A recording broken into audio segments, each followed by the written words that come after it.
Yo, what is going on YouTube? It's Craze here, bringing you guys a guest commentary over here for Isotonic's channel. Now before I get into the commentary topic for today or what that will be about, and especially the gameplay, let me just say a huge thank you to Isotonic for actually giving me this opportunity to upload on his channel. I really do appreciate it, and he just found out that I made a new channel a few days ago. So he really wants to help juice me up to 100 subscribers. So if you guys do enjoy the commentary topic for today, remember to come over to my channel and check me out. I upload some pretty beast Call of Duty pub stomping gameplays as well as some pretty decent commentaries as well. So a huge thank you to you guys who do end up coming over to my channel and checking me out.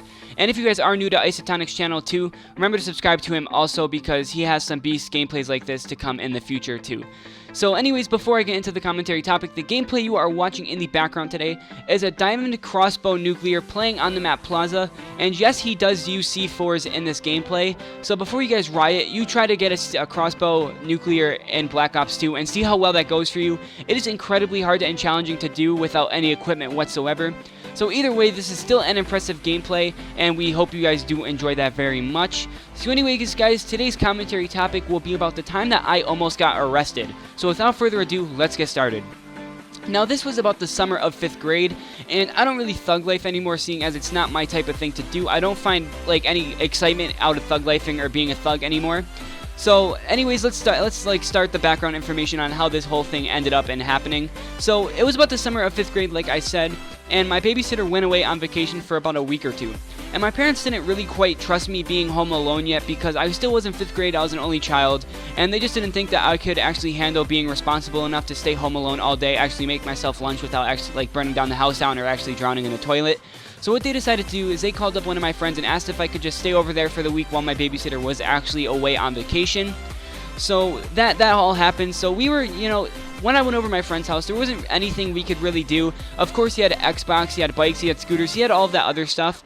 But, he didn't really have a lot of games for the Xbox, seeing as this was 5th grade, which was a long time ago. I'm a junior, I'm gonna be a senior when school starts over again. So seeing as this was like about 6 years ago, he didn't really have a lot of games, and Xbox wasn't really producing a lot of games. So we would play Xbox for about 5 to 10 minutes, and then we would get bored, and then we would try to find something else to do. So a few days goes by when I'm at his house, and he looks over to me and asks if I want to go throw rocks at cars. And me being the naive 5th grader I am, I agree to it because there's not really anything that's going on. And it's just a boring summer, and we have nothing better to do. So the next day, I decided to bring my bike so we could actually bike down to the wooded area that he wants to go to, seeing as he does know the area a lot better than me. And we do eventually get down to this place, and there are so much bushes and just shrubbery around the area that it's very hard for people to actually see us if they looked hard enough, because we were like completely in camouflage. Like, we made sure that we were ready. We had like 10 bottles of bug spray because the mosquitoes down there were absolutely insane, and I would come home with like 40 bug bites like every single day. So we were prepared for sure. So we started throwing rocks at cars, and everything was going completely fine. Days were going by and nothing really suspicious was going on. Of course, as the days went on, we would get smarter and we would get better at how to do this kind of thing. And I know that sounds stupid, but we were actually getting really good at doing this. I know people were hardly ever noticing. And of course, we had a couple of close calls where we would throw it over the size rock, an abnormally sized rock, at a car, and it would hit off and the person would hear it and they would slam on their brakes and check to see if everything was okay. So we had a couple of close calls, and the stupid thing about this is that we would have gotten away too if we didn't bring our bikes down there, but we decided to bring our bikes because it was a faster way of transportation, and we didn't really feel like walking back in the day. So a few days goes by, and I'm texting this one girl, and you'll see why this is important later in the story. I'm texting this one girl, and she is a babe for a 5th grader. I was trying to get with her for a while, so when I was little, I thought that girls usually fell for bad boys. So I would come up with the most ridiculous bullshit ever, so in order to get like a girl's phone number or in order to text them. So I told her that I was throwing rocks at cars and that I couldn't talk to her because what we were doing is serious, and she said, "Ooh, that's crazy." And the next day comes by and my mom wakes me up from sleeping because I sleep right through alarm clock. So my mom wakes me up and she says, "I have something really serious to talk to you about." And I'm like, "Oh shit, here we go." So she talks to me about the whole throwing rocks at cars things and how she found it on my phone, because my mom went through my text messages a lot when I was a little kid because she wanted to see what I was doing. And unfortunately, I didn't delete any of my messages, so she found out that I was throwing rocks at cars. So she had a huge discussion about me and that if I was doing this, I should stop because, the responsibilities of actually doing this if we were to get caught would be insane.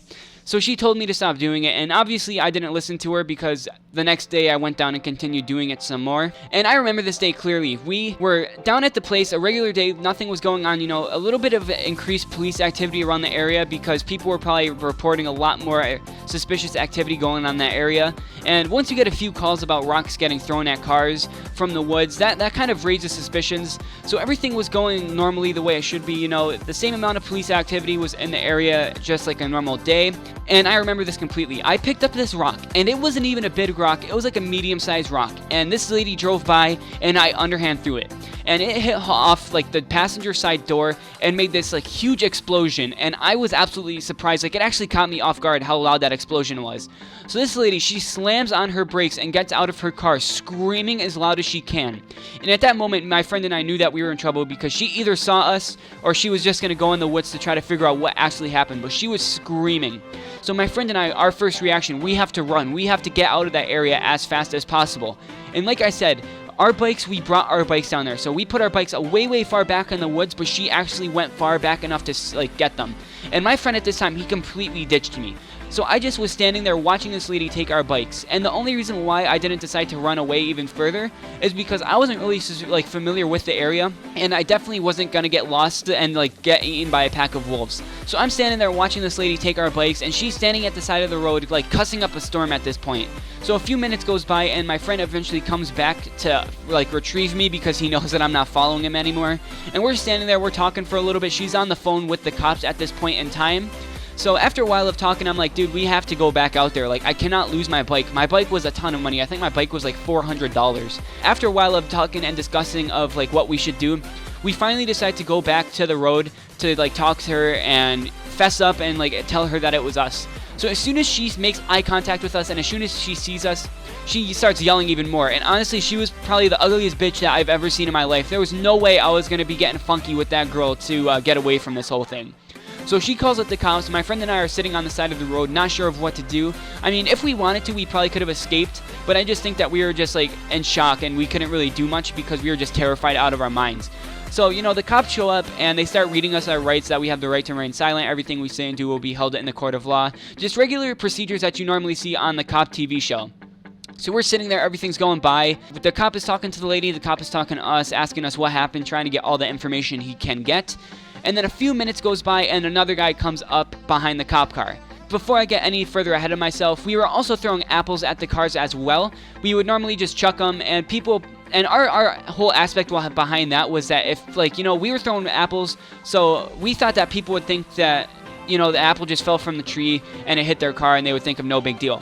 So this guy gets out of the car and he walks up to the cop and asks if the cop needs any assistance here because, you know, there was at least 3 cop cars and the guy just wanted to make sure if everything was going okay and if they needed some extra help. Just a good Samaritan kind of thing.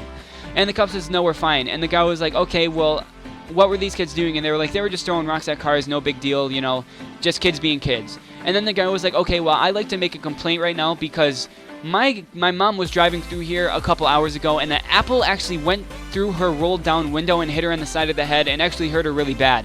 So meanwhile, me and my friend were sitting on the curb and we're like, oh my god, we are going to get so screwed. This guy's going to press charges and we're going to go to juvie, we're going to go to jail, and we're going to have to pay a hefty fine. So the cop asked, like, they're talking for a little bit, and the cop asked the guy if he wants to press any charges. And luckily for us, the guy said no because he thought we learned our lesson. And personally for me, I definitely learned my lesson. That scared the shit out of me. After a while, we're sitting there. The cop decides to give us a year probation, and we had to pay for the reparations of the car, which were about $500. So I ended up paying $250, and my friend ended up paying $250 as well. So that is my story for the day, guys. Long story short, make sure to don't do anything stupid over the summer, especially if you are bored, because it's definitely not worth it. I mean, now I have a criminal record, and that's just not a good thing. And I know a year probation, it goes off after a while, but that charge is still on the computer database in the police station as well. So during the summer, make sure to stay safe, don't do anything stupid.